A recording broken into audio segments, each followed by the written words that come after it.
Welcome to today's deep dive. Imagine holding a document written by someone who is, entirely convinced they are a temporarily displaced angel. Right, like an actual celestial being. Exactly. Just trapped in this filthy, exhausting simulation. And they're basically just waiting for their extraction orders. It's a pretty wild premise to start from. It really is. I mean, we live in a world that constantly demands our participation, right? Like build your network, optimize your mornings, lean into your career. Accumulate assets, all of that. Yeah, exactly. But today, we're diving into a text provided by you, the listener, which looks at all that human ambition and essentially categorizes it as a highly unappealing form of spiritual pollution. It is the ultimate rejection of the human project, Right. honestly. So what exactly are we looking at today? So we are looking at a translated text from April 10th, 2009. It's titled Soul Purification Mantra for Chanyuan Celestials. It was written by Sufeng and edited by Kinyu. Okay, and calling it a mantra is actually pretty important here, isn't it? Oh, absolutely. A mantra isn't just a poem you read for, aesthetic pleasure. It's a mechanism. Like a tool. Yeah, it's a psychological technology designed to repeatedly enforce a specific state of mind. It insulates the user from the pressures of reality. And the reality this author is insulating themselves from is painted in just incredibly bleak terms. Very bleak. Which is why we're doing this deep dive. This single document offers such a concentrated dose of philosophy. We're going to explore the architecture of this profound alienation, the raw trauma that seems to drive it, and the surprisingly complex spiritual escape pod they end up building. Yeah, and the foundation of this entire worldview really relies on establishing this stark dichotomy between the author's true identity and where they physically are right now. The Right. text opens with the author declaring, and I quote, "I come from the kingdom of heaven, and I shall return to the heavenly realm. My unintended fall into the mortal world is but a fleeting episode of life." That phrase, unintended fall, that carries so much philosophical weight. It really does, because by saying that, the author is absolving themselves of the messiness of the human condition. Like, it's not my fault I'm here. Exactly. They aren't a product of earthly evolution or society. They're just the victim of, like, a cosmic clerical error. That immediately reminds me of early Gnostic philosophy, where the material world is viewed as this inherently flawed, corrupt construct, and the divine spark is just sort of trapped inside a physical body. Yeah, that's a really good parallel. Reading this, it feels almost like being stuck on a miserable, chaotic layover at a really dirty airport, but you know your actual home is a literal paradise. Right, you're just sitting at the gate. Yeah, the seats are sticky, the announcements are blaring, people are arguing over the charging outlets. And you aren't going to volunteer to clean the bathrooms or form a committee to improve the airport food, right? Of course not. You don't care. Exactly. You are entirely apathetic to the infrastructure because your only goal is just to hear your boarding zone called. That apathy is exactly the psychological shield this mantra is trying to construct. I mean, if you know you're leaving, you completely divest from the environment. Makes sense. And the text amplifies this by using extreme sensory contrast. The author describes themselves as an inherently pure angel, radiating an enchanting fragrance. Oh, wow. An enchanting fragrance. Yeah. And they contrast that ethereal purity with the mortal world, which they define as a place of endless disputes where, quote, filth lurks everywhere. It's just an intentional linguistic strategy, right? Like to induce disgust for the material world, making it way easier to detach from it. Absolutely. And they really do detach from everything we are socially conditioned to desire. Like the mantra states, wealth and status mean nothing to me. Fame is but an illusion. Which, to be fair, we hear ascetic sentiments like that frequently in spiritual texts. True, true. But then the author takes it a step further into this radical rejection of human biological drive itself. They write, I do not yearn for longevity, nor do I desire luxury. That's the part that stands out. Right. Rejecting luxury is one thing, but rejecting a long life. That fundamentally rewires how a person interacts with the concept of time and consequence. Well, but the logic holds perfectly together within the framework they've built. I mean, if life is described, as it is in this text, as a bitter journey resembling flowing water and fallen flowers, then extending that life to 100 years isn't a blessing. It's just a prolonged sentence in a hostile environment. Exactly. By dismissing the value of longevity, wealth, and fame, the author neutralizes the very metrics that society uses to control behavior.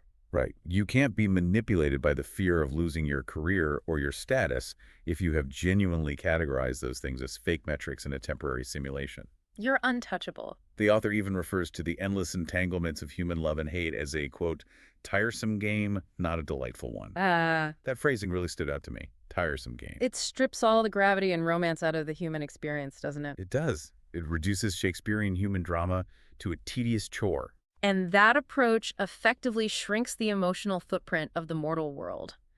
When you frame societal participation as just a tedious game, you elevate yourself above the players. Taking the high ground. Right. The author is claiming the ultimate high ground, not just morally, but dimensionally. But, okay, this is where the text requires some serious scrutiny, I think. Oh. Because we have this image of an ethereal, fragrant angel floating serenely above the dirty, scrambling humans. And it sounds very enlightened and detached, but then the tone abruptly shifts. It really does take a turn. Yeah, it goes from this abstract asceticism to something that feels much more like a raw, bleeding wound. The detachment stops being philosophical and becomes intensely, painfully personal. Right. The text moves directly into a critique of human intimacy. The author claims true affection is rare among humans. Most are filled with hypocrisy. And then comes that brutal line. Yeah. Perhaps the most devastating line in the entire piece. Even dearest loved ones value self-interest most, wounding my heart again and again. See, I have to challenge the idea that this mantra is purely a tool for spiritual grounding. Looking at those lines, this doesn't read like the serene wisdom of an enlightened being. No, it really doesn't. It reads like the aftermath of profound personal betrayal. Isn't this just an extreme form of spiritual bypassing? Using theological superiority to avoid dealing with intense psychological pain. You know, the vulnerability in that line certainly points to a trauma response. It sounds less like they discovered a higher truth and more like they were deeply hurt by their family and just decided the entire human race was fundamentally broken. Yeah, that psychological framework of spiritual bypassing, using spiritual beliefs to sidestep unresolved emotional wounds, that maps perfectly onto this section. Exactly. The author isn't exhibiting the cold, sociopathic detachment of someone who inherently lacks empathy. They're building a defensive fortress because they are actively in pain. They explicitly state their heart is wounded again and again. And the feeling of suffocation is just palpable. Like when they write, life is devoid of freedom. Barriers exist everywhere. Looking left and right, all I see is selfishness. My heart is heavy with sorrow. Left and right, all I see is selfishness. It paints a deeply claustrophobic picture. Every interaction is viewed through the lens of potential betrayal. And the linguistic choices really support that sense of entrapment. The author uses a specific Chinese concept, fan li, which translates roughly to a hedge or a fence. Okay, a fence. Right, but it carries the implication of a restrictive, confining boundary. They feel hemmed in by the failures of the people around them. Wow. The realization that humans are ultimately driven by private desires is the catalyst that forces the author to completely abandon the human sphere. I mean, if even your family will betray you for self-interest, you can't afford to anger your emotional stability in other people. So the human project is a total write-off for them. Completely. So the question then becomes, where does a displaced angel go for comfort when other humans are off limits? Right. Since connection brings pain, the author radically redirects their focus away from society and toward the natural world, while simultaneously turning inward to cultivate what they call the Chanyuan heart. And we should probably break down that term Chanyuan to understand the mechanism here. Yeah, let's do that. So, Chan relates to Zen or deep meditative states, while Yuan can mean the source, origin, or a sense of affinity and destiny. Okay, so a Zen source. Basically, a Chanyuan heart implies a return to a pure meditative origin, totally untainted by the chaos of the world. The text describes this heart as serene and ethereal, remaining unaffected by storms and turbulence. It functions almost like an impenetrable psychological hazmat suit.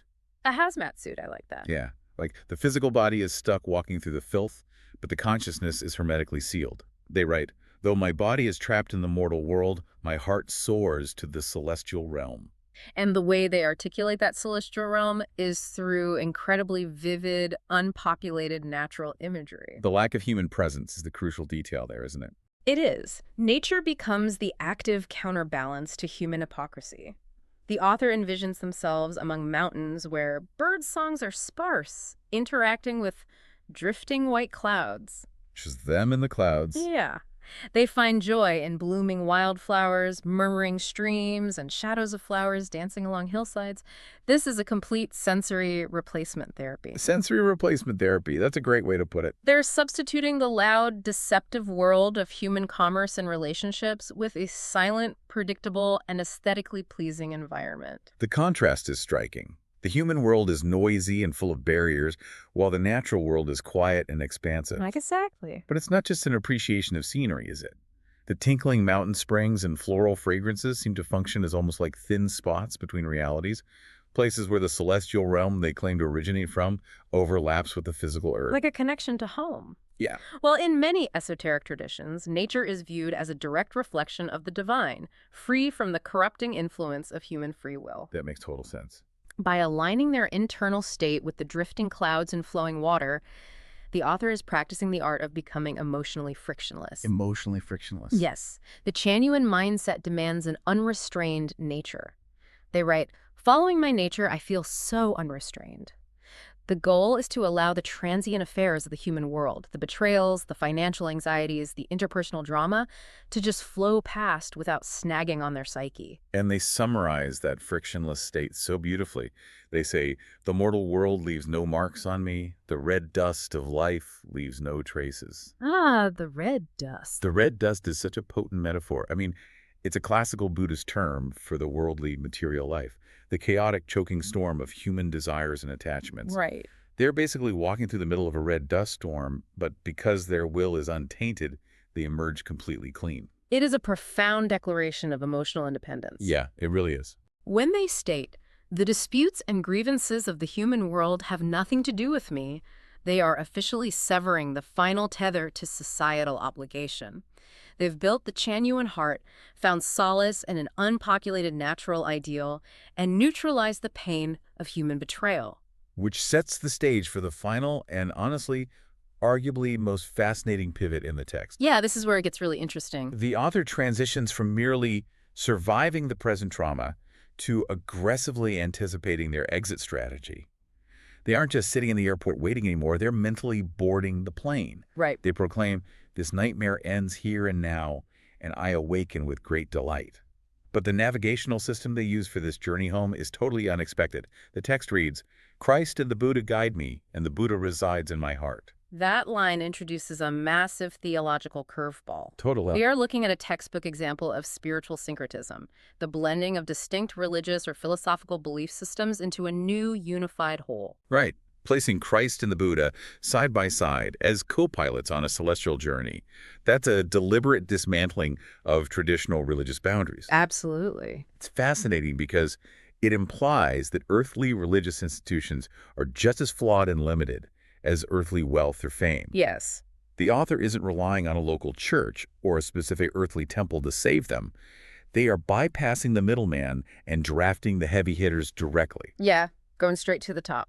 What does that specific pairing tell us about how this author views ultimate truth? Well, it signals that the author's heavenly kingdom is a universal absolute that transcends the brand names of human theology, Right. To the author, Christ and the Buddha are not competing deities. They're both manifestations of the same, higher, ultimate truth. They're universal guides pointing toward the exact same destination. And the text explicitly maps that destination out as the 1,000-year, 10,000-year, and celestial islands. Yes. And the author confidently states, "All are clear in my heart." They aren't hoping for salvation. They possess the coordinates. And that confidence fundamentally changes the tone of the entire text, doesn't it? Completely. Like in the beginning, the tone was so melancholy. The author was a victim of an unintended fall. But by the end, that narrative is completely rewritten. The terminology shifts from accident to purpose. Right. They state, "I am a celestial being of the heavenly realm, temporarily dwelling in the mundane world. When my mission is complete, I shall return home with joy." Reframing the unintended fall into a mission is the masterstroke of this psychological technology. A mission. That changes everything. It is the ultimate reclamation of agency. A victim suffers pointlessly, but an operative endures hardship for a reason. It provides the ultimate armor against despair.